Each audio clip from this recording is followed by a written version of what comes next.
Well, welcome back, everybody. Small crowd, but it's you who persevere and make it to this point who will actually end up doing your business plan and probably executing on it as well throughout the next 12 months. Um, so I'm joined today by my younger brother, Mike. And Mike and I have been in business together. What, Mike, since you got out of school, what's that like? 7 years. 7 years ago? Okay. Yep. Old. So so right out you came and started working with me as really my assistant, and then grew into the CEO role, and now you've started your own consultancy and basically provide, and not just basically but actually provide CEO services to big teams, brokerages all throughout the US. And so your perspective on what it takes to run a great team is pretty unique, because you're looking at all sorts of different financial models across all sorts of different platforms and ways of bringing in business and this sort of thing. So I'm excited to have you here. And what I want to focus on today is there's just some of the fundamentals of what agents should be thinking about when it comes to how to think about their cost structure, how to leverage the dollars that they're foregoing in order to drive business forward. And that's really, as a business owner, that's what you're doing. You're saying, I'm going to say no to bringing these dollars into my personal account, maybe use them for other personal goals, and I'm going to leverage them for the growth of my business in some way, shape, or form. So I'm excited about this because it's the part of the business, frankly, that I've always been frankly weakest at. And I think a lot of agents are. You're typically going to be more focused as an agent on putting your foot on the gas and driving business. And you should be. You need to be. The business doesn't exist without you driving revenue into the business. And simultaneously, the business won't last very long if you're not monitoring your expenses, holding your dollars really accountable for what you expect them to do in your business. And all of that ends up becoming the foundation by which you can actually grow a true business. We talked a lot about the difference between a practice and a business. And those who are in boot camp with me have heard this a lot, that really you need to build a practice before you can scale and actually make it an asset that we call a business. And so that's the whole goal here. And when you start to think like a CFO, you actually start to put the foundation in place to run a business. So Mike, that's what I wanted to tee you up with. You've got some ideas for us, just some of the fundamentals, the blocking, tackling, how we should be thinking about our business plan for the next year, what we should say no to, what we should say yes to. So I'll let you take it over from here. Yeah, you could talk about this all day. I could talk about this all day. In fact, I have given classes that are all day long, and because you can really get into the weeds with this stuff. But we only have an hour, so can't get too far into the weeds. So I'll try and provide a framework, and then we can take questions, right? So Pat, you can ask me for more clarity on particular things. So what I see in my consultancy work, which is basically accounting and tax, focused on real estate professionals, right? So I've seen agents who are solo, just growing their business for the first time, getting them set up with the right structures, all the way up to large teams that are doing, 4 million, 5 million plus in gross commission income, who have payrolls of 100K or more per month. So what's interesting though is that there's a lot of variability within that very wide range. The agent just starting out and the folks who are building a business, after being in the industry for 20 years. There's a lot of variability, but there are things that remain the same no matter what. The principles that you put in place as a solo agent, also the sort of the principles that you adhere to and the structures that you adhere to and the thinking, that you train yourself in, it will survive for a very long time in this industry, because it's a service industry, and the fundamentals of the business don't change very much. So I like to think of folks who are in the business really in 3 stages. So you have your solo agents, right? So your agents who are starting out on their career potentially, or they might be more seasoned, but they're still by themselves, right? They don't have a support staff, they don't have a support structure or anything like that. And for those agents who are in that category, you always want to be set up so that when you pursue growth, your finances don't hold you back, right? Even if you're pursuing growth and you don't have this idea of having some massive team, right, with 20 agents on it, you're not going to be a Jason Martin group or a Tamer Cusick team, Kilner group, right? But you're going to build something. So that's the first bucket, is those solo agents. The second bucket is the teams and groups who have typically hired their first assistant or their first 2 assistants, right? So a transaction coordinator, director of operations. That's sort of the second bucket that you see. And the third bucket is, which is very small, is those really, really large sort of distributed teams who are doing the 4 million, 5 million, 6 million. And they operate more like a brokerage, right? They operate their support staff, their physical space, everything has to be much larger. Mike, So, and when you refer to the 4, 5, 6 million, you're talking about annual revenue. Right. Gross commission income. Yeah. And that's also something to just sort of, one thing to sort of lay out there is you should always be thinking about your business in terms of gross commission income, right? So not your net check that you receive from the brokerage, but you do have to be comparing yourself and using the models that place gross commission income at the top, because what you are offering to the brokerage, or what you're splitting with other agents, right, before that check gets to you, that is a cost of your business, right? Just think of it as if you were a general contractor, and you had to pay subcontractors and you had to pay for materials, right, before you could do the job. It's the same concept for us in real estate. Paying the brokerage their split and paying other agents if you decide to build a team and have a split with them, that's your cost of business, that's your cost of sale. So that's really important to kind of keep in mind, is that we sometimes get really focused on what our net check is, but it's hard to sort of build a model off of that. So I just want to go, because we have so little time and we could go in every single direction, I'm going to pull up some slides to give me some direction here. So bear with me for 1 second.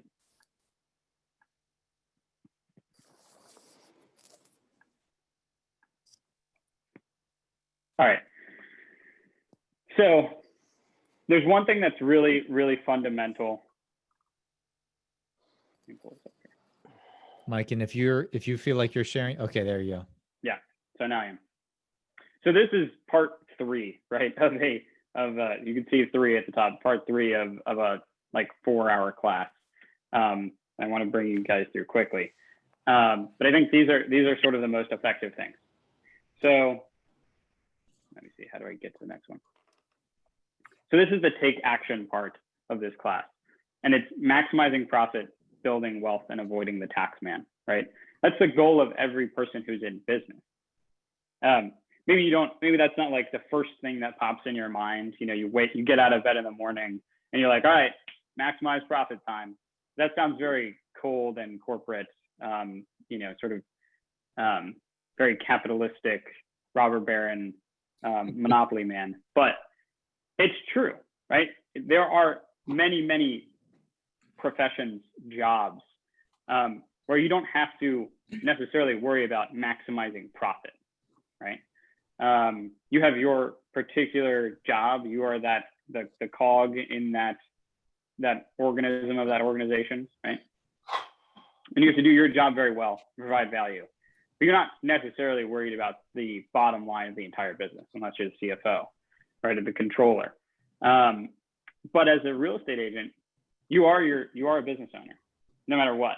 From the first day that you decide to go into real estate, you're a business owner. It doesn't matter your tax structure. It doesn't matter, what you've got set up. You're a business owner. So you have to maximize profit. You also have to build wealth. That's the other thing that many people who are in professions, right, careers, they maximize their 401k, right? Or they have a financial advisor who gets to them early and is like, all right, just put your money in here and it'll just grow and grow and grow and grow. But as a real estate agent, you have an opportunity to kind of design your own way of building wealth. And you have so many avenues too. One thing that's more accessible to you than to other folks, right? Everyone sort of has access to the stock market, but as a real estate professional, you have the expertise in a particular asset class, which is real estate, right? So I think a lot of folks in real estate don't look at real estate as an investment that they should be invested into, right? They don't want all of their eggs in one basket. Pat and I have an uncle who's also a tax advisor, and he's been a great asset to our business over the years. But he's very against investing in real estate if that's also your profession. He thinks if the market tanks, then your asset class will tank. And we can get into why I think that's very short-term thinking. But at the end of the day, you have this sort of creative blank space in front of you for building wealth in many different asset classes, and one that you actually have real expertise in. You should take advantage of that. And then the third, right, part of maximizing profit and building wealth is avoiding taxes, right? There's no other way to put it. We're not talking about tax evasion, right?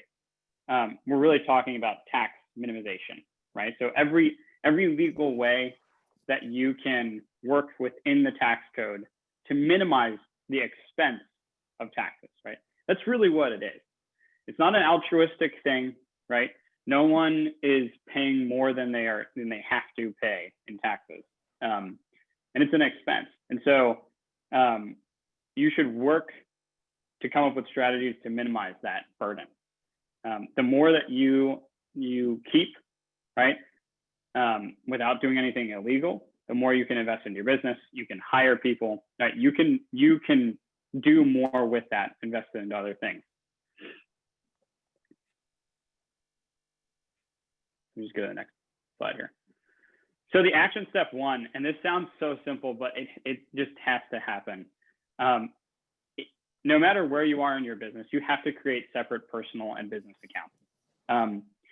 And this is not actually that difficult to do. So there's a couple of different things that people sort of bring up as sort of, I haven't done it because this. And I say, okay, this is how you get around that. So the first thing is, well, I haven't done it because I don't have an LLC. I'm working as a sole proprietor. I have a Schedule C, et cetera. That's fine. That's okay.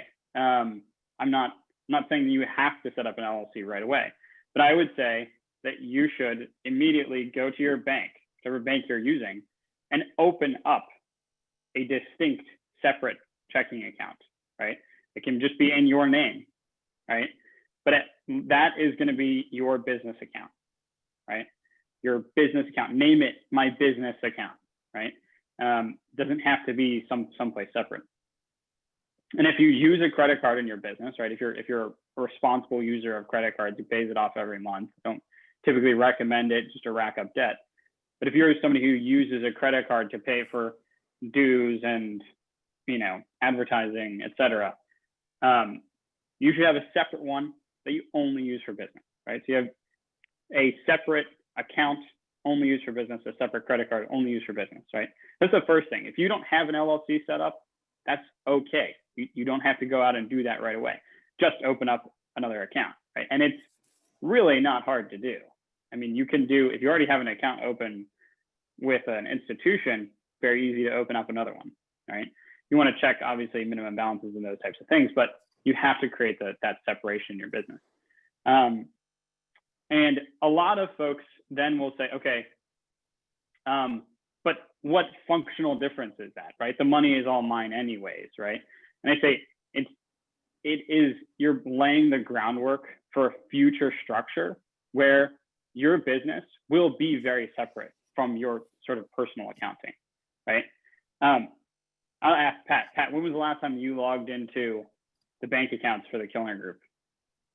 I don't even know where I would find the login. Right. Like honestly, I don't even know what bank. It's Capital One. Just in case I get hit by a bus, you should know that. I'm sure I could figure it out.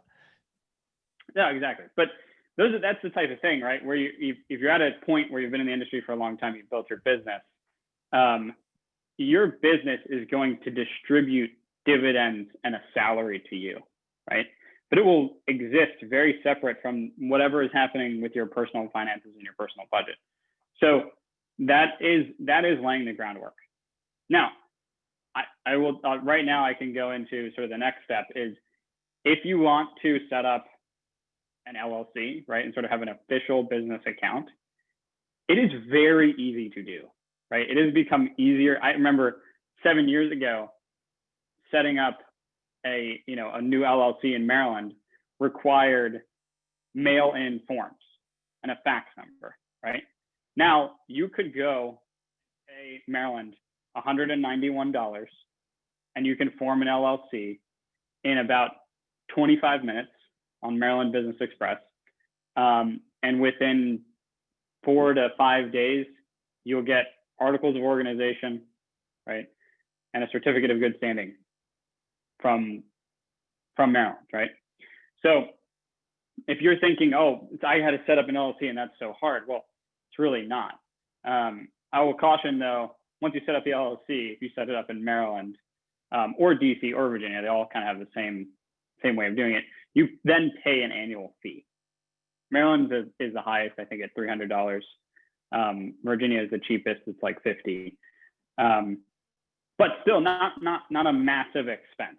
And if that's where you end up, right, an LLC, and you never do anything else, you don't set up an S-Corp, you don't do anything else with it, it flows through to your personal tax return the same way that a sole proprietorship flows through. But it just gives you that extra level, right, of sort of credibility, right? You can open up an account in the name of the LLC. You can get an employer identification number, an EIN for your LLC, right? So you can give somebody your EIN, right, if you're doing work for them, right, and they need to pay you, rather than your social security number. So it just gives you that little bit of separation. I think that's really good. So LLCs are not hard to set up. And if you don't want to do that, don't give me the excuse, because it's really easy just to set up a separate account. So action step 2. So I talked about profit first much earlier in this, but I'll give you sort of a brief overview. The idea for this is, if you take it at its most basic, is that for every closing that happens, right, you need to have a formula by which you allocate those funds. And it can be really, really simple. But the most basic one is you need to figure out how much you're going to owe in taxes on that closing, right? So I tell people, you can be as basic as you want with this, or you can look and do your research and get very complex with it. But you need to figure out how much of each closing do I need to reserve to pay the tax man? Because that is one debt that literally never goes away, right? You can make concessions with the IRS and do all sorts of things, but they have the power to levy your bank accounts, right? They have the power to garnish wages. They will, if you haven't paid your taxes in a couple of years, you haven't filed, they'll try and get it out of your broker. Figure out how to. I've seen it. I've only been doing tax consulting for a couple of years, but I've seen it way too many times to count where that has come up, right? So it's very common for folks to just try and hide, to not file their returns, not pay, whatever it is. But at its most basic level. Mike, can I just ask, so for individual agents, maybe starting out, or, they're making under 3 to 500, thousand in terms of GCI, gross commission income, what do you recommend just setting aside of each check? Just sort of brass tacks. Yeah, I think up to 100,000 in GCI. I'm sorry, you cut out. Up to what again? Up to $100,000 in GCI, gross commission income. Mm-hmm. Set aside 20 to 25%. Mm-hmm. Because think about what you're going to have to pay on that. You're going to have to pay not just income tax, state tax, federal tax. We don't live, none of us live close by any jurisdictions that are non-income tax. You've got state and local taxes, and then you've got federal income taxes. And then you also have self-employment tax, which a lot of people, when they file their Schedule C for the first time, they do it on TurboTax, or they bring it to their accountant. They're like, where did all this come from, right? Well, it turns out if you had a job before, half of that employment tax was being paid by your employer, right? Now it's all coming back to you. And you do take a deduction on that amount, that self-employment tax, so it reduces your gross income so that you pay a little bit less in federal taxes, but it's still a pretty large amount. And it's not as if it offsets, right? Some people ask me that, like, well, if I'm paying lots of self-employment tax, doesn't that offset my federal income tax? Like, no, you get a deduction on your gross income, so it reduces what you owe a little bit. It's not a one-for-one. Yeah, it's not a one-for-one. That's the other fallacy is of people spending money at the end of the year to reduce their tax bill. I'm like, okay, well, maybe that gives you deduction, but you're still gonna owe dollars, right? You're gonna still owe taxes on those. And I hate seeing people spend cash that they shouldn't be spending just to reduce their tax bill a little bit. There's smarter strategies than that. So could a good discipline here be, when you go open up your personal bank account at the bank, also open up a tax savings account, especially if you're just getting started out and you don't yet have a bunch of years of making a lot of money in this business. You don't have estimated taxes necessarily totally figured out, but you do need to estimate it. And each check, take 25%, throw it in that account. Look, if you don't end up having to spend all that at the end of the year, you give yourself a nice little bonus after tax is taken. But that's what you've got. Yeah, 100%. I think that's a great, it's a great thing to do. So if you're just that sole proprietor, open up 2 accounts, right? And if you're going to go with the LLC, open up 2 accounts in the LLC. I'll say that there are a couple of good online, very simple to set up business bank accounts. There's 2 that are big and that have started to do a lot of advertising. ASLO and Novo. Both of them don't typically allow you unless you like upgrade to their pro version. They'll only allow you to open 1 account, but they'll allow you to create envelopes in that 1 account, right? So it's like basically you're separating the money. So I have an account with ASLO, and I have those envelopes set up. Very easy to set up, no fees, nothing like that. If you're old school and you like to write checks because you just love sitting down and writing checks out to people from your business, don't go with ASLO because you can't write a check, but you can set it up through bill pay, right? So if you have someone's address, they'll mail the check for you for free.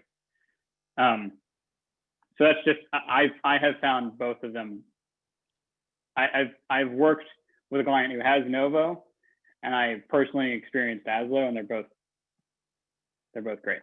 So Mike, other takeaways from the book before we move on to the next one. So, pay the tax man first, make sure that's done, and make sure that's segmented out. And then are there other places that agents should be thinking about, sort of envelopes, if you will, of where they're stowing cash from each settlement? Yeah. So you've got, if you want to go one step above the most basic, which is paying, reserving for taxes, you think about it in three ways. You've got your operating expenses for your business. You've got your salary, right? That what you need to live on, right? So like, what's your monthly budget? What do you need to extract from the business every month? And then your reserve amount, right? So what is your reserve amount? And I do think that's the way to separate it, because I've seen a lot of people try and go down the path of setting up profit first. Like, they read the book, they get super excited. They've like seen it on Amazon 1,000 times. Someone talked about it. They heard some goofball like me talk about it, and they're like, I'm going to set up profit first. And then it's just like falls flat, because it's too complex to be practical for a lot of people, unless your brain works that way. So I do think that only your brain works that way. So but I don't even set it up that way. I don't. I'm like, I'm so in tune with my cash flow, at least for the size of my business right now. And I have done my tax planning because I'm in the business. So I know exactly what I'm going to owe in taxes. I have only that saved, right? I know that I don't need very much reserve because of the nature of my business. And I also know what I want to take out, for my personal monthly budget, and what I want to just save personally, right? I've got those pieces together, but I'm not. So there might be a time. So let's break down these categories really quick for agents. I think this is super important. So when you talk about reserves, first of all, this concept that what you're not paying in tax is not all for you to go blow through, right? It doesn't all, right. That's not your income.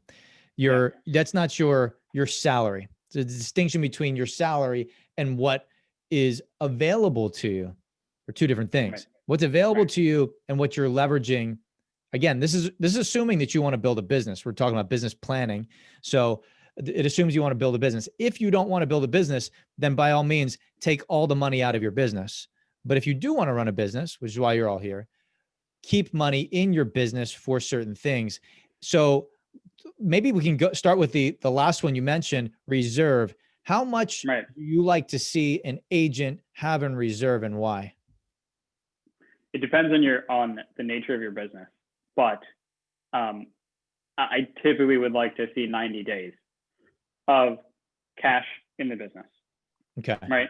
And so when you're thinking about it, that's what is that 90 days? That's 90 days of what you would normally transfer to yourself for your personal pay. Salary. Right. Yeah.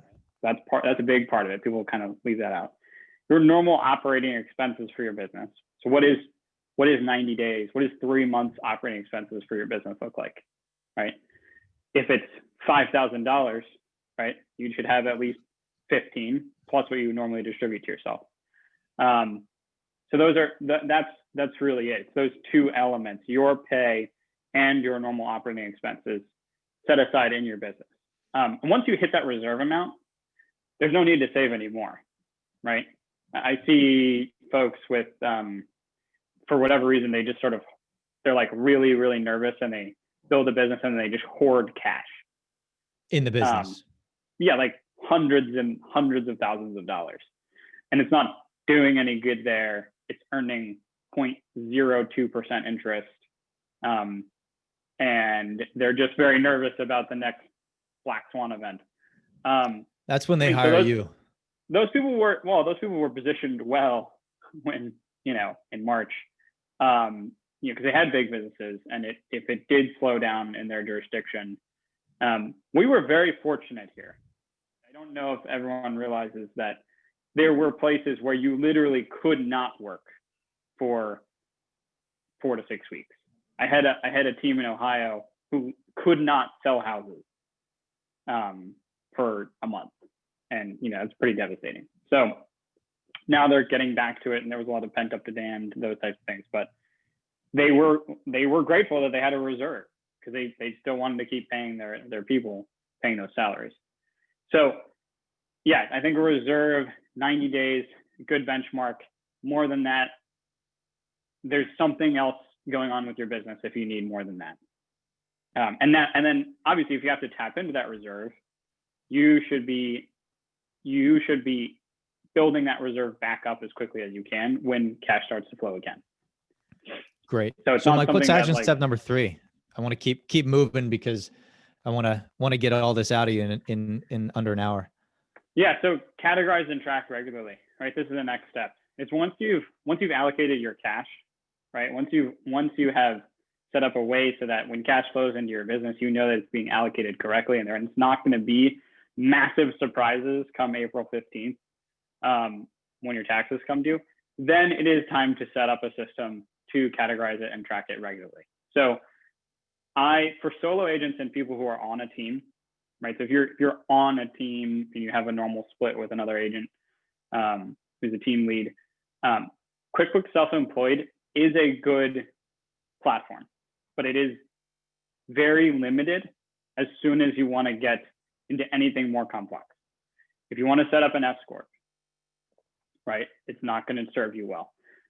If you want to pay people, right, so if you want to pay people, you want to put them on payroll, not going to serve you very well. For folks who are sort of at the level where what they really want to do is just track their expenses, track their mileage. That's a big deduction for us real estate agents, right? It's cheap and it works very well. So that's QuickBooks Self-Employed. If you plan on building a business up, right? If you plan on going past 100K in GCI to 200, 300, 400, 500K in GCI, hiring people, having an assistant, then you should sooner rather than later get onto a system like QuickBooks Online, right? And I say that because there's no way to upgrade from self-employed to QuickBooks Online. They don't talk to each other. The same, parent company and have a lot of the same functionality, but you can't say, oh, I'm going to upgrade to the next version of QuickBooks Online. No, that's what you get with self-employed. It is what it is. Maybe they'll change that in the future, but they really are two different platforms. And QuickBooks Online offers a lot of what self-employed offers. It's more expensive, and it's not easily intuitive to the non-accountant or non-bookkeeper, right? So if you're going to go and do it, you're going to commit to that. It's very powerful. It will give you excellent reporting. It will grow with you to your 5 million in GCI team. I have multiple, multi-million GCI teams on QuickBooks Online, and it works perfectly well. And they started with the seed, the small version of it, and they just kept upgrading it. But you'll want to get that set up correctly, right? And you'll want to either learn it yourself, like really learn and understand how to do that accounting yourself, or get a pro to help you. It's well worth it if you find the right professional who can help you to have them handle that for you. I have a lot of folks who come to me who are early in their careers, and they say, look, I'm not ready to hire you as on a retainer as a consultant, but can you set this system up for me, and can you teach me how to do the basic stuff? And I say, yeah, like I can teach you how to do that, because at a certain point, I know if they grow, they get too busy, they'll come back to me, right, and need me to manage it for them. So I've seen so many people trip themselves up over this question constantly. So just get the system, learn the system, and yeah, or bring somebody else in to help you with the system. And, frankly, early on, what you need may not be deep CFO insights like you're giving to people, Mike. What you need is somebody to enter the data correctly into this and routinely, so that you can do quarterly reporting, maybe monthly reporting for yourself. Yeah. And yeah. Go ahead. That's why I like QuickBooks Self-Employed for people who are under 100K in GCI. I think it's very intuitive. It works very well. You don't need outside help, or you might need a little bit to get it to just spin out your Schedule C for you and track your mileage. Awesome. After that, right after that 100K, then I'm recommending that you definitely have an LLC set up, that you do the S-Corp election, that you get into QuickBooks Online. But you'll see that coming, right? And so at the end of the year, maybe it's this year, you say, okay, I'm going to close out self-employed. I'm going to start a brand new file with QuickBooks Online. I've got my new bank account set up. I'm going to get set up on payroll, et cetera, et cetera. But I do think that, I think that if you go with the QuickBooks Online and you're too small, or you're not willing to bring in professional help, you will just be super frustrated and you'll fall back to, you know, spreadsheets and bank statements. Awesome. What about step 4, Mike? So this is continued. So this is just, we already talked about this, but like, what's the goal of tracking and categorizing? One is for taxes, right? Just to make sure that you're always, you're on that. And you have a, you have a real Schedule C at the end of the year, right? If you're a disregarded entity, you're a sole proprietor, or you're an LLC, you want to maximize your deductions at the end of the year. So that's part of having that tracking and categorizing. And then also just avoiding the entrepreneurial trap, which is, you know, you start out, your revenue and your profit are very close, right? Because not a lot of it. And then people grow, right? And they start to see all this money coming into their bank account, and they start to want to spend it all, right? They reinvest it in their business too fast, right? And so their profit stays really low, even though their revenue is very high, and they don't know where it's going. I have people come to me constantly. They're like, I made so much money last year and I don't know where it all went. Like, well, let's look at your books, right? And then they see, oh my God, I can't believe I was spending this money. Whereas where you really want to be is, you want, as your revenue grows incrementally, your profit has to grow incrementally right there, right? With it. Your expenses will increase, right? They will increase sort of as an absolute number, no matter what, as you build your business. But you want that margin, right? That percentage to stay in step, right? You want those. So if you're making, you know, 100,000 in GCI, and you're spending 20 to 30K on operating expenses, which would be pretty high for someone who's at 100K in GCI, but let's just say 20K in operating expenses. That means that before you pay taxes, you have 80K of profit, right? You would want that same thing, right?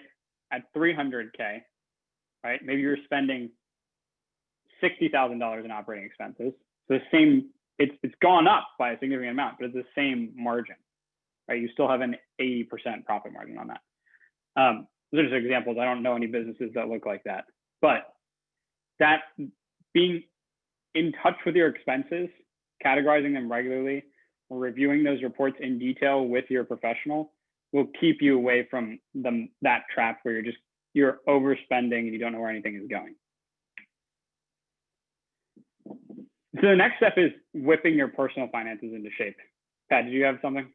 Yeah. So on that, I think it's worth mentioning this whole idea of your profit margins. And you kind of talked about it when you talked about the difference between what you're giving up in order to be your brokerage or whatever it is, right? Right. We can oftentimes decide we want to blow up our business. We hear about all these big businesses and we want to just keep up with the Joneses. So we quote, reinvest into the business. And so asking the question about what that expense is going to do for me this year and what I expect out of it is really important before you make that move.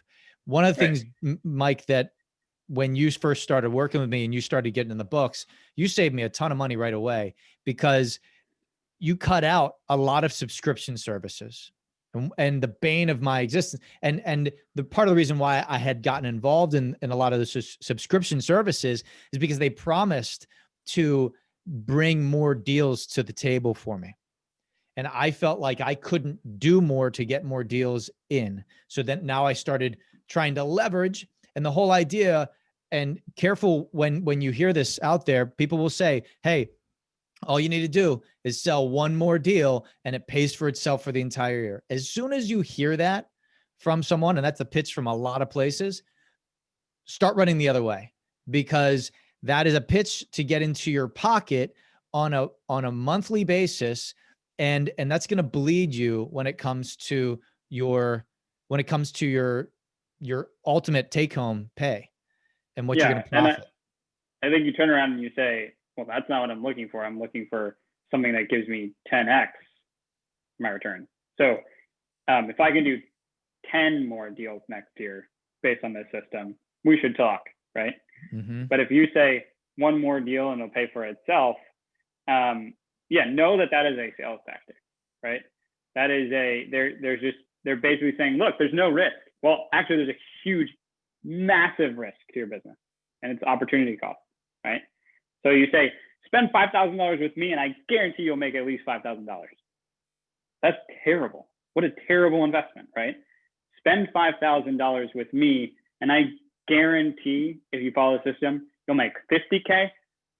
Yes, that is a much better allocation of your scarce dollars, right? So do not fall into that trap of believing that there are no risk investments, right? Because they've basically made this guarantee that you're going to close at least one. You could do anything and close at least one deal, right? You could stand like in the middle of the street, in the middle of Connecticut Avenue with like one of those, sandwich cardboard signs saying, I'm a real estate agent. You'll probably do a deal, right? But is that a good use of your time? No, it's not. So thank you for bringing that up, Pat. Absolutely. I love that. Yeah, I'm speaking from my pain here. I'm going to go stand on the corner with a sandwich sign now. So the next step, action step 4, is really get your personal finances into shape. I do think that these things are the way that you interact with your personal finances and the way that you interact with your business finances are very symbiotic. And I don't believe that you can be in tune with one and not be in tune with the other. I have a good client who is very good at making money.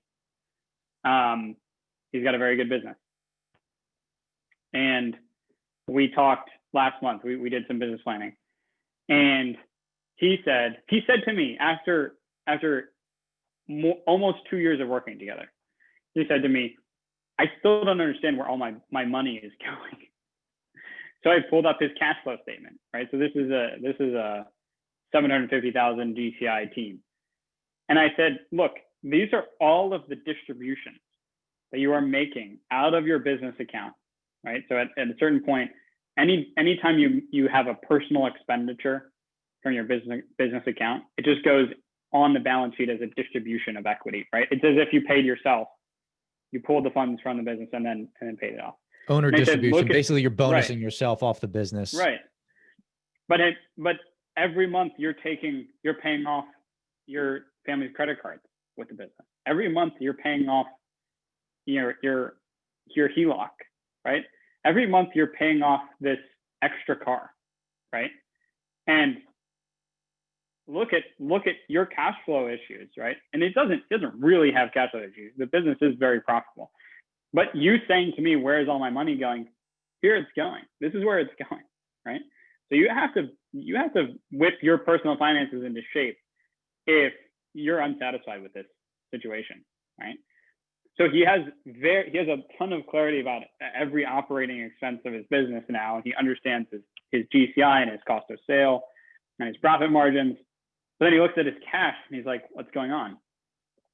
And you have to go into the balance sheet and say, look, you're distributing all of this money into paying off your personal lifestyle. So if you're unhappy with that, figure out how to get these things in shape, pay these things down faster, right? Because you're always going to be surprised if you're not clued into what you're spending on the personal side. So Mike, on the personal side, I saw the Dave Ramsey baby steps there. Do you recommend for people that are looking for more clarity on the personal side of things that they maybe take a Dave Ramsey class or read one of his books? I totally do. I think his advice for somebody who's trying to just get a handle on it is bulletproof. For anybody who's looking to do like much more advanced wealth planning, those types of things, it's it's only going to take you so far. I think he falls short in many ways there. But just for the basic, helping you wrap your mind around what do I have to do first to get my financial house in order. Yeah, I think he's got it down. Even as somebody who generally is like, has been very in tune to my finances, right? I found the clarity of going through just his baby steps, right? I haven't paid Dave Ramsey a cent. I haven't bought a book. I haven't done anything, but just like researching, reading his blog posts and pulling it all together, I said, oh, that's actually a good plan. This is what I need to do, right? Lay out any of my debts on a spreadsheet, right? Figure out which ones I'm going to pay off. Have a plan for saving, have a plan for investing, right? And 3 years down the road from me first sort of stumbling across him, right, or having it mentioned to me, much better place. And so it was just a clarity. It's not rocket science. It's just clarity.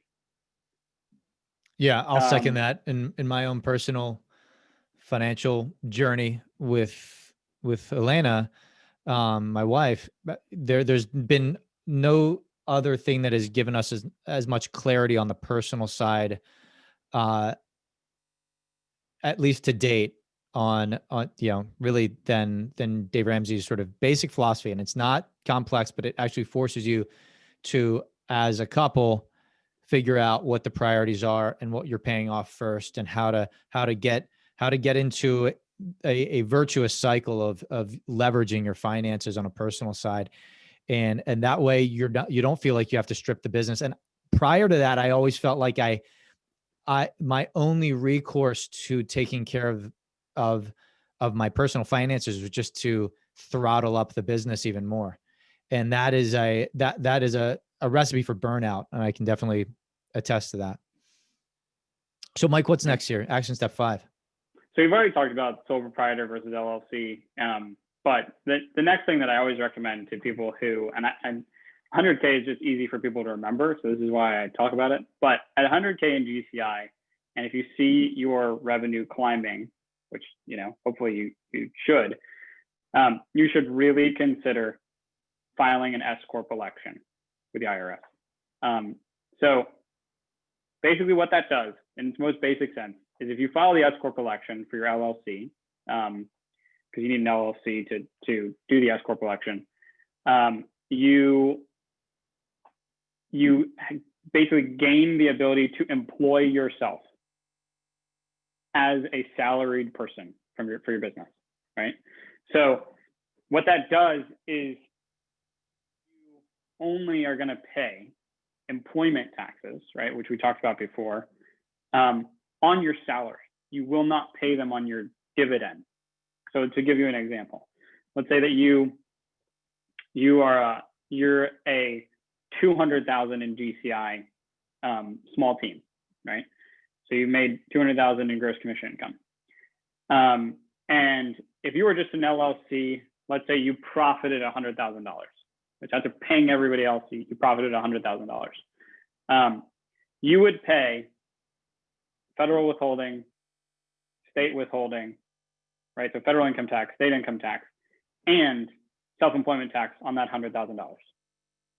As an S-Corp, let's say you have the same, right? Your profit margin would have been the same, would have been $100,000. But you decide to pay yourself a $65,000, $70,000 salary, let's say $70,000 salary, right? So you're going to pay employment taxes on the $70,000, and you're going to pay federal taxes, and you're going to pay state income taxes on the $70K. But on the $30K, right, that's a dividend from your S-Corp, right? That's an additional sort of distribution amount from your S-Corp. And on that 30, you only pay federal income tax, state income tax. You don't pay self-employment taxes. Now imagine that scenario, but now you're profiting $400,000 or $500,000 a year, and your salary has increased to 125, 140, right? There's still a huge gap of what you're going to pay, on what amounts you have to pay that self-employment tax or that employment tax, and what is protected from that employment tax. So that's why I recommend it. We're at that under $100,000 complexity of the filing, the additional reporting requirements, and like the cost of payroll, those offset your tax savings, right? So I typically don't recommend it. But if you're at that 100K and you're going to go over that, your business is growing, 100% getting that set up is the right way to go. And so you can't make that election unless you have an LLC in place, correct? Right. You can't make that election unless you have an LLC in place. But like I said, very easy to do. I mean, I've had a client who was introduced to me last month in November, and he's in Washington State, which is a very complex state. And already I've set up an LLC for him. He has registered his business for taxes in Washington State. He has filed the S-Corp election. He got the EIN before that from the IRS. And now he has a payroll system and he's on QuickBooks Online because he's been in the business for 18 months. He's growing. He wants to hire an assistant. He is right past that 100K mark. He did like 120 in DCI this year. So he's the perfect candidate to do that and do it early because the tax savings for years on end will start to really add up. Obviously, this is our current tax scenario. I have no idea what might happen in the future, but I might have to totally rewrite this at a certain point if they take out some of this treatment. But for instance, this is not a political statement. This is just, it is what it is. Joe Biden, right? So Joe Biden makes money from, as all these politicians do, they make money from various different places. He protects his, sort of protects his income from paying self-employment tax through an S-Corp. So it's very common. People do it, and it's clearly written into the tax code, and people take advantage of it. Awesome. Mike, any other action steps here? Yeah, you gotta find your advisors, right? You gotta find people that you trust. And so finding a good insurance person, a financial planner, an attorney, CPA, a bookkeeper, because those people are so valuable to protecting your assets. You can't afford to work with crappy professionals, right? Just like people buying a house, should really scrutinize you, right, for your skills and your knowledge and your customer service. You should really scrutinize the people that you work with, right? And these can be difficult because a lot of these types of relationships are personal introductions, right? It's really hard for you to be like, oh, this person is a financial planner. He must know everything. No, you're still gonna have to interview that person, right? Might be your buddy, right? Might be somebody that you knew from school.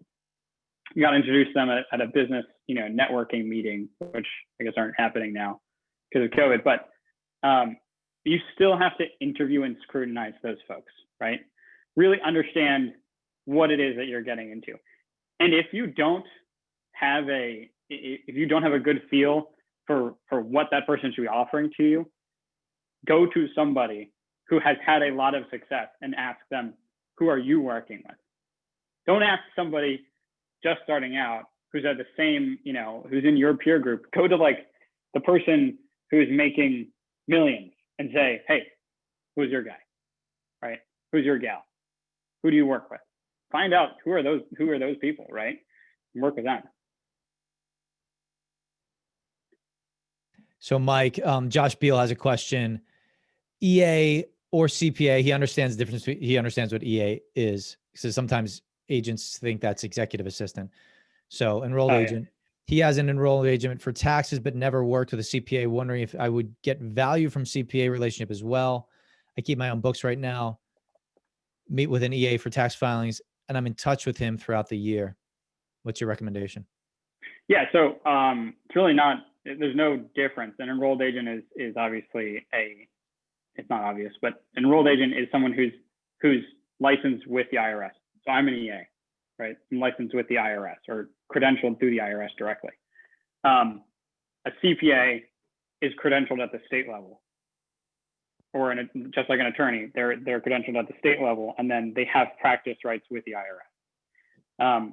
So EAs, CPAs, and attorneys, up to a certain point in the IRS tax hierarchy, they all have the same practice rights.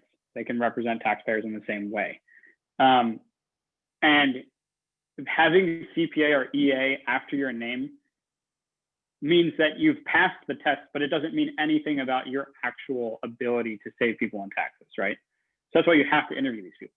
You have to understand, they have to explain to you why it is that they recommend a particular strategy, right? Like, show me the spreadsheet. Why would you recommend that particular strategy, right? Why is that better than this? And think, right? So you've got to be a very active participant in it. So I don't think there's no functional difference in terms of taxes. CPAs can do audits, right, for businesses, and EA can't do an audit, right? They don't have any of. They're not an accountant. They're an enrolled agent, so they can prep taxes basically and plan taxes and give you advice and defend you if you get audited.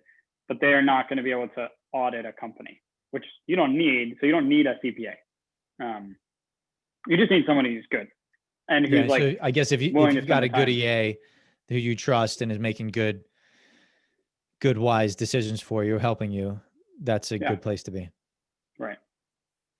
So Mike, we're almost out of time here, but I'd like to maybe shift and ask a question here, and we can open it up to questions as well. Yeah. For the agents on the line, I'm sure there's a question of, gosh, what should I be spending on now? And obviously the answer is it depends on where you are sort of in your journey as an agent. But let's assume, because as I'm looking at, Mike, if you don't mind coming off a screen share here. Yeah, sure. I just want to see who we've got here. I think the majority of the folks here are individual agents. Correct me if I'm wrong. Or maybe on a team.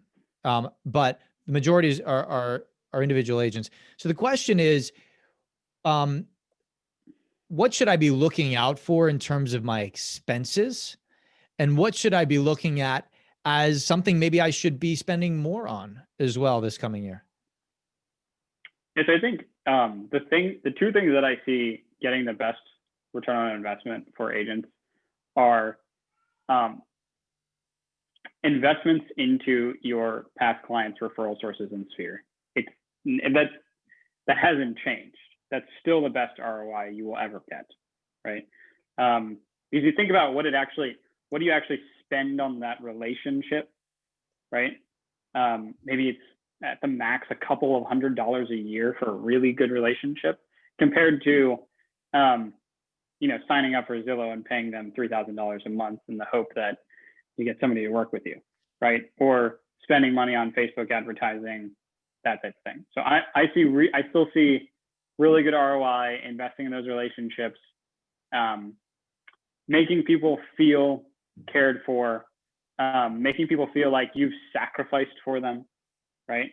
Like, wow, I can't believe I had clients of mine, right? Who I'm not a referral source for them or anything. They're just so happy with what I do that they heard I was passing through Frederick. I texted them. I said, "Hey, what's a good lunch recommendation?" And they said, "Oh, go to this spot." I got to the spot. I sent them a picture of me and my family there at the restaurant. I was like, "Thanks for the recommendation. It's great." And they paid for my meal. They called and paid for my meal, right? Like, that's the kind of thing that I'm freaking loyal to those guys, right? I'm not sending them any business because they've got very divided loyalties. They got all clients in real estate, and my brother is in real estate, right? And they know that, but I'm going to provide those people with amazing service and go to the bat for them every time. So if you can be sort of sacrificial and thoughtful in your relationships, those are always going to get you the best ROI. And then the other thing that I see is investing into leverage right? Leverage really people earlier than you might have thought you needed it. So I see good success with some of my smaller agents who are growing, either finding a virtual assistant who's very, very good, right? And investing into, like, putting the time in to train that person to basically just win hours back for you that you can put into relationship building, or depending on your skill set and your strength, a virtual transaction company, right? Transaction coordinators who are able to do it. So if you're at the 20 to 25 deal per year range, and you're looking to break through that ceiling, that's what I would look to. I would look for part-time, fairly cheap leverage, virtual assistants, or contract transaction coordinators. I don't recommend that. I don't recommend that for a big team, right? For anybody bigger than that, I'm starting to recommend, full-time salaried employees. Find the best people you can, have them in-house, because you want that to be a fixed cost, and you want the best, the absolute best. But when you're growing, right, and there's uncertainty, you want some of those variable costs. You want some of those, okay, as I do business, I'll incur the costs, right? I'm not going to just throw down 60 grand on an executive assistant right away. So if you can do it piecemeal, that does give a lot of leverage, time back, which you can then invest into growing the business. Awesome. Any other questions for Mike? We'll just kind of open it up here. I have a question. Sure. Okay, so I have been working on like the QuickBooks stuff all year, and my business has grown a lot. So I guess what I am trying to figure out is, if it's time to move to an S-Corp or do an LLC. Obviously, right now I don't have either set up. I do have a separate business account. It's about over the 100K mark. So I'm just kind of like curious. I just don't know how to go about that. I've reached out to my CPA, but I would like to hear your thoughts if you think it's worth it for me, or if I should just stay as is right now. Does that make sense? Yeah, no, I think you should make it happen. And I think you have some time to make it happen for 2021. So there's a little bit into sort of the mechanics of it, but also let me ask you, where do you live? Do you live in DC, Maryland, or Virginia? DC. Okay. So DC, I should have said this earlier. DC is a weird place. Uh-huh. The DC franchise tax system penalizes S-Corps. So it's a little bit complex, but basically, if you incorporate as an S-Corp, you basically get slammed with the franchise tax, which is a flat 8.25% on all of your income. So it's not, an S-Corp is not as cut and dry if you live in DC and you plan on staying in DC. That's something I've discovered over the past year or so.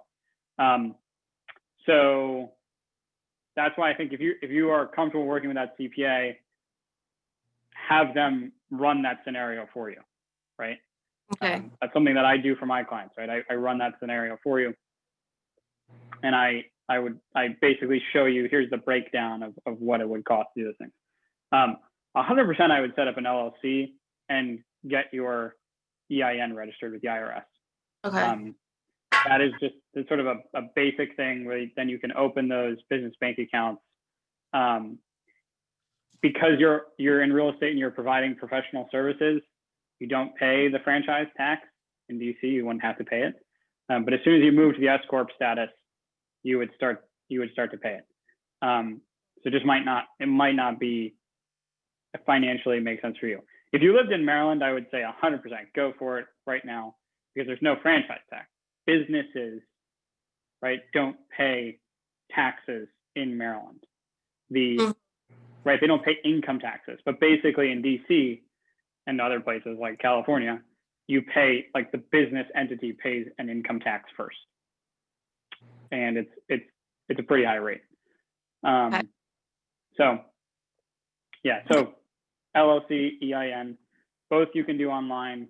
DCRA has a wizard where you can do it all online to set up your LLC in DC, and then once you've set that up and you've got all those approvals, then you can set up an EIN with the IRS, which is instantaneous. Like it's just like an online wizard. You set it up and you get it right away. Okay. And this might be like a really hard question for you to answer, but I'm just kind of curious.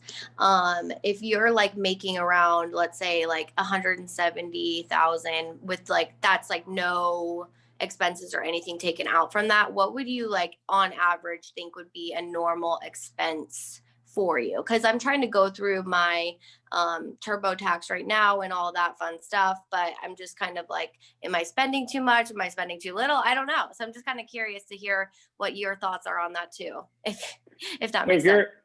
You're talking about 170K in GCI, gross commission income? Yeah. Mm-hmm. So and you don't have any employees or anything like that? No help? I hire out, like you said, like a contractor, like per transaction if I'm like really busy. So like a transaction coordinator, and then sometimes like a per basis, like a showing assistant, but that's Right. about it. I would say absolutely no more than 30% of your gross commission income. So 30% of that 170, you should be spending operating expenses, and a healthier number would be 20%. That's your operating expenses. So whatever that is, and so that way, scale, you can sort of, so if I'll put it this way, if you're a $1 million GCI team, right? Your team doing $1 million in GCI, they would be spending about 30% in operating expenses in a typical model, right? So that's about $300,000. So I think when you're smaller, you're by yourself, 30 would be the absolute maximum. I don't necessarily see people spending that.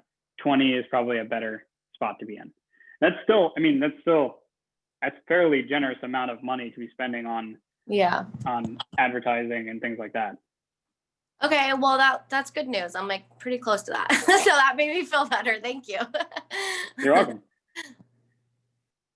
Awesome. So Josh, you had asked this question about the amount. I took a shot at this because I'd been researching this actually recently.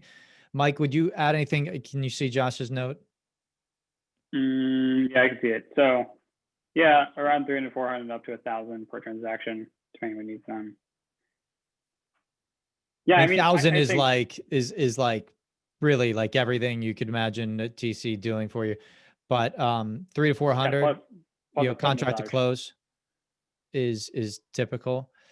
That's what I'm seeing. Yeah, 350, 375, 400. Sometimes you'll get transaction coordination firms that will do if you need to write a ton of offers, it'll be, a certain amount for every offer that they write. But just like anything else, they're a representation of you. So, you could flex a lot in that amount, right? And if they're blowing away their clients with their customer service, that's almost priceless, right? And if you're paying them bare bones, dollars for bare bones service, and you're constantly having to take back parts of the job, it's not really a great investment, right? So you have to weigh that, like, okay, if I'm investing a little bit more and the end result is significantly better, right, then I'm gonna stick with that person every single time. It's like me with my practice, my business, right? Like, I get people who say, yeah, I'm paying X dollars a month for this bookkeeper, and they're terrible, and I want to move and I want to do something else. And I'm like, okay, well, I cost this much. And they're like, you're so much more expensive. I'm like, yes, because you wanted something better. Do you want something better? Do you want the same thing, right? There's just like this weird disconnect. I see him like, did you hear the last 15 minutes of your rant, right? And it's just something, I mean, people sort of justify things all, but if you if you pay for something cheap, you're going to get something cheap typically, unless you find that person who's like, just doesn't know their worth. You can find that sometimes, but that's not usually the norm. Usually the people who are more expensive can command those higher prices because they actually bring more value to your business. Great. Any other questions for Mike before we close here? I have one quick question. So I'm a newer agent and I'm looking at what to invest in my business in, and looking at different systems and trying to do an audit on how what different if a CRM is making sense, or if where to spend my money. Is there a checklist or something that you use to assess the systems or costs that you have in your business on like profitability or what makes sense? Does that kind of yeah I mean, I think I don't have like a hard and fast budget that would include every single line item, but typically what I'm gonna when you're starting out, you have to realize that your two largest expenses as you grow your business will be people, so like salaries and contract labor, and lead generation, right? Those are the two largest ones. And for a large team, like a $1 million GCI team, I'll just use that example because it's easy. You should expect that about 20% of your operating expenses would just go to those two big categories. Like those are the big two. Mike, you cut out. What percent? About 20% or more of your business is going to go of your GCI is going to go to that. So like a team who's doing $1 million in GCI, they're spending $200,000 or more on people and lead generation, right? So for anyone smaller than that, right, who's not doesn't have big salary sort of expenses, everything is fairly small, right? Everything else sort of makes up the rest of that 10%. So if I'm saying, okay, $1 million GCI team should have 30% in operating expenses, and 20% of that is on salaries and lead gen. Everything else, like your CRM and those types of things, they make up very small percentages. So I think what I would do is I would say, okay, go into next year with a budget, right? And if you're not at the point where you're hiring somebody, you're not at the point where you are, you're ready to hand off a bunch of deals to another agent, right? Split it on your team. I would try and create a budget that uses 20% of my operating expenses only, right? So if you're projecting to do 100K in GCI next year, $20,000 would be your budget. So you then have to allocate those scarce resources over what you think will get you the best return on investment, right? So it might be that, okay, you spend 7K of that on lead generation, right? 10K of that on lead generation, because you really think there's certain things that will help your business grow. And you might spend, okay, I'm going to spend $1,200 of that on a really good CRM. But that's it. You really have to take sort of your total number, recognize that those resources are scarce, and then fill in the things that you think will give you the best leverage and the best return on investment. Because different people do find that they get better ROI in different things, right? Based on your strength and what you already have in the pipeline, what kind of business that you do. If you're like in a real luxury market, you're gonna have to spend a lot more. You're gonna have to allocate a lot more dollars to really beautiful branded advertising. But if you're in a higher unit count but lower GCI section of the market, you probably don't need to worry about some of those other things. You might just need a more high volume lead generation tool. So I don't know if that's helpful, but I would basically just project out what you're going to make next year, what you want to make next year, give yourself a hard cap on your total operating expenses, and then allocate accordingly to what you think will get you the best return. Mike, thanks, man. All right, everybody. Well, hopefully this is helpful. Gets you in the mindset of a CFO a little bit for your own business. And And, you know, if you missed some of what we talked about earlier, we talked about how to think about generating business, and some of the fundamentals of things you should be asking your business. And that couples really nicely with how Mike tied this all together here. So Mike, thanks again. Really appreciate you taking the time. And thanks everybody for some great concepts, great questions, and for joining once again. So we will, as usual, be available. If you need anything, shoot me a text, email, and I'll make sure that you get the resources you need so you can plan out an amazing 2021. All right. I'm going to hit stop recording.